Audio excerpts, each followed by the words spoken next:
नमस्कार, स्वागत है आपका हिमाचल आज तक के चैनल पर। मैं शहनाज भाटिया आपके मध्य फिर हाजिर हुई हूँ आज की ताज़ा अपडेट के साथ। अर्की भराड़ीघाट NH 205 दशहरन में दर्दनाक हादसा, कार पर गिरा पत्थर, एक की मौत, 2 घायल। पूर्व सैनिक परिवहन सहकारी सभा में सदस्यता प्रक्रिया तत्काल प्रभाव में बंद। अर्की में ग्रामीणों ने रोका 4 लेन का काम, कोटला में मुआवजे को लेकर NHAI के खिलाफ खोला मोर्चा। मुख्यमंत्री ने 46 अग्निशमन वाहनों को दिखाई हरी झंडी। अग्निशमन सेवाओं के विस्तार और आधुनिकीकरण पर विशेष बल। मुख्यमंत्री 2800 डाकघरों में 16,000 तिरंगे उपलब्ध, हर घर में तिरंगा अभियान तेज। हिमाचल में कई निजी क्लिनिक भी नशे के खेल में शामिल, STF की रिपोर्ट ने खुलासा किया। शिमला में संजौली के सिमिट्री में दरकी पहाड़ी मलबे में दबी स्कूटी समेत 5 बाइक, बाल बाल बचे लोग। सहारा योजना के लिए आवेदन हुआ और सुविधाजनक, ऑनलाइन प्लेटफॉर्म हुआ तैयार। 6 जून को सभी पार्षद थे, तब चुनाव क्यों नहीं करवाए? नेता प्रतिपक्ष जयराम ठाकुर। क्या रहेंगे सोने चांदी के दाम व अन्य समाचार? अब समाचार विस्तार से। दाड़लाघाट थाना क्षेत्र के दशहरन में NH 205 पर लैंडस्लाइड के दौरान पहाड़ी से बड़ा बोल्डर सड़क पर गिरकर शिमला से बिलासपुर जा रही कार से टकरा गया। हादसे में कार सवार 63 वर्षीय अनिल बख्शी की मौत हो गई, जबकि 27 वर्षीय करण बख्शी और 58 वर्षीय विजेश्वरी बख्शी घायल हुए हैं। दोनों घायलों को उपचार के लिए सिविल अस्पताल अर्की भेजा गया। हादसे के बाद NH 205 पर यातायात बाधित हो गया, जिसे JCB की मदद से मलबा और पत्थर हटाकर बहाल किया गया है। पुलिस ने मामला दर्ज कर आवश्यक कानूनी कार्रवाई शुरू कर दी है। जिला सोलन पूर्व सैनिक परिवहन सहकारी सभा समिति दाड़लाघाट ने सदस्यों की सदस्यता से संबंधित प्रक्रिया को तत्काल प्रभाव से बंद कर दिया है। समिति के प्रधान मनसाराम भट्टी की ओर से 10 अगस्त 2026 को जारी सार्वजनिक सूचना में यह जानकारी दी गई है। सूचना के अनुसार सभा द्वारा सदस्यों की सदस्यता से संबंधित प्रक्रिया शुरू की गई थी, जिसे अब 10 अगस्त से तत्काल प्रभाव से बंद कर दिया गया है। समिति ने सभी सदस्यों को इस संबंध में सूचित करते हुए कहा कि सदस्यता संबंधी उक्त प्रक्रिया बंद कर दी गई है और सभी सदस्य इसका अनिवार्य रूप से ध्यान रखें। समिति की ओर से जारी सूचना में सदस्यों से आग्रह किया गया है कि वे सदस्यता प्रक्रिया को लेकर किसी भी प्रकार की कार्रवाई आगे न करें। अर्की में 4 लेन निर्माण को लेकर ग्रामीणों का विरोध तेज हो गया है। कोटला गांव में भूमि के मुआवजे के लिए निर्धारित रेट पर असहमति जताते हुए ग्रामीणों ने NHAI का काम रुकवा दिया है। ग्रामीणों का कहना है कि भूमि की दर तय करते समय सड़क की श्रेणी, दूरी और आसपास के क्षेत्रों में लागू सरकारी दरों को ध्यान में नहीं रखा गया। इसी मांग को लेकर ग्रामीणों ने विधायक संजय अवस्थी को ज्ञापन सौंपकर निर्धारित रेट की दोबारा जांच और उचित मुआवजा तय करने की मांग की है। ग्रामीणों ने स्पष्ट किया है कि जब तक रेट पर पुनर्विचार नहीं होता, 4 लेन का काम आगे नहीं बढ़ने दिया जाएगा।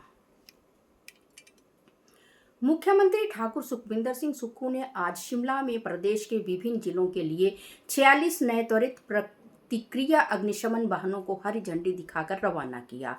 इनमें सबसे अधिक 9 वाहन शिमला और 8 कांगड़ा को मिले।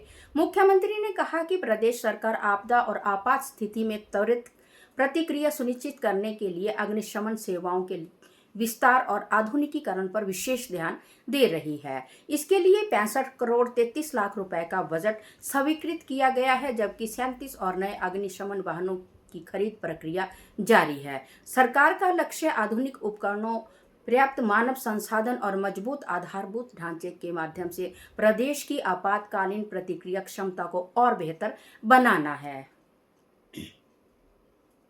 हर घर तिरंगा अभियान को लेकर हिमाचल में तैयारियां तेज हो गई हैं। प्रदेश के करीब 2800 डाकघरों में 16,000 तिरंगे उपलब्ध करवाए गए हैं। 25 रुपए से मिलने वाले इस तिरंगे को गांव, कस्बों और शहर तक पहुंचाया जा रहा है। डाकियों के माध्यम से भी लोगों को तिरंगा उपलब्ध करवाने की व्यवस्था की गई है। लोग नजदीकी डाकघर से तिरंगा खरीदने के साथ ऑनलाइन भी मंगवा सकते हैं। डाक विभाग का लक्ष्य है कि इस स्वतंत्रता दिवस पर प्रदेश का हर घर तिरंगे से सजे और अधिक से अधिक लोग हर घर तिरंगा अभियान में भागीदारी करें। हिमाचल में नशे के कारोबार को लेकर चौंकाने वाला खुलासा हुआ है। एसटीएफ की रिपोर्ट के मुताबिक प्रदेश में 300 से अधिक निजी क्लिनिकों, अनधिकृत स्वास्थ्य सेवा प्रदाताओं और झोला छाप डॉक्टरों की जांच की गई। आरोप है कि इनमें आधे से अधिक मरीजों की आड़ में युवाओं को प्रतिबंधित और नशे की दवाइयां अवैध रूप से लिख रहे थे। जांच में कई केमिस्टों की भूमिका भी संदिग्ध पाई गई है। एसटीएफ, पुलिस, स्वास्थ्य और औषधि विभाग की संयुक्त टीमों ने लाइसेंस डॉक्टरों के पंजीकरण, दवाओं के रिकॉर्ड और ओपीडी दस्तावेजों की जांच की है। पुलिस को आशंका है कि कुछ क्लिनिकों का ड्रग तस्करों से भी गठजोड़ हो सकता है।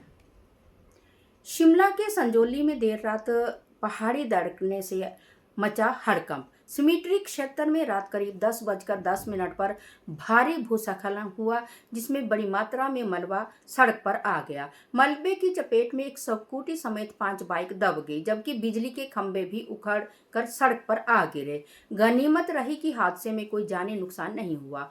भूस्खलन से सड़क पूरी तरह बंद हो गई है। लगातार बारिश के बीच पहाड़ी दरकने से आसपास के मकानों को भी खतरा बढ़ गया है। घटना के बाद स्थानीय लोगों में दहशत का माहौल है। हिमाचल प्रदेश सरकार ने मुख्यमंत्री सहारा योजना के तहत आवेदन से लेकर भुगतान तक की प्रक्रिया को डिजिटल कर दिया है। अब पात्र लाभार्थी सिंगल विंडो प्लेटफॉर्म के माध्यम से आवेदन कर सकेंगे। सामाजिक न्याय एवं अधिकारिता विभाग की ओर से अब तक 1562 ऑनलाइन आवेदन प्राप्त हो चुके हैं। इच्छुक आवेदन वेबसाइट के माध्यम से या नज़दीकी लोक मित्र केंद्र से आवेदन कर सकते हैं। योजना के तहत पार्किंसन, कैंसर, हीमोफीलिया, थैलेसीमिया, गुर्दा विफलता, मुस्कुलर डिस्ट्रॉफी और स्थायी दिव्यांगता जैसी गंभीर बीमारियों से जूझ रहे आर्थिक रूप से कमजोर मरीजों को वित्तीय सहायता दी जाती है। शिमला जिला परिषद के अध्यक्ष और उपाध्यक्ष के चुनाव को लेकर नेता प्रतिपक्ष जयराम ठाकुर ने सरकार पर निशाना साधा है। उन्होंने कहा कि 6 जून को सभी निर्वाचित सदस्यों का कोरम पूरा था और शपथ भी हो चुकी थी, तो फिर अध्यक्ष और उपाध्यक्ष का चुनाव क्यों नहीं करवाया गया। जयराम ठाकुर ने सवाल उठाया है, आखिर चुनाव करवाने के लिए सरकार किसके फोन का इंतजार कर रही है। उन्होंने कहा कि अब निर्वाचित सदस्यों को चुनाव के लिए दोबारा हाई कोर्ट का दरवाजा खटखटाना पड़ रहा है, जो पंचायती राज संस्थाओं के प्रति सरकार के रवैये को दर्शाता है। तो चलिए चलते हैं सोने और चांदी के दामों की ओर। आज सोने के दाम में काफी तेजी आई है। आज सोना 1,45,522 कैरेट 916 हॉलमार्क हो गया है। चांदी के दाम में भी काफी तेजी दर्ज की गई है। आज चांदी 245 पर ग्राम व 2450 रुपए तोला हो गया है। अभी आगे भी सोना और चांदी के दामों में उछाल आने की संभावना है। इसी के साथ आज के बुलेटिन के खास समाचार समाप्त हुए। मैं शहनाज भाटिया कल आपसे इसी समय फिर मिलूंगी नए बुलेटिन के साथ, नई खबरों के साथ। तब तक के लिए जय हिंद, जय हिमाचल।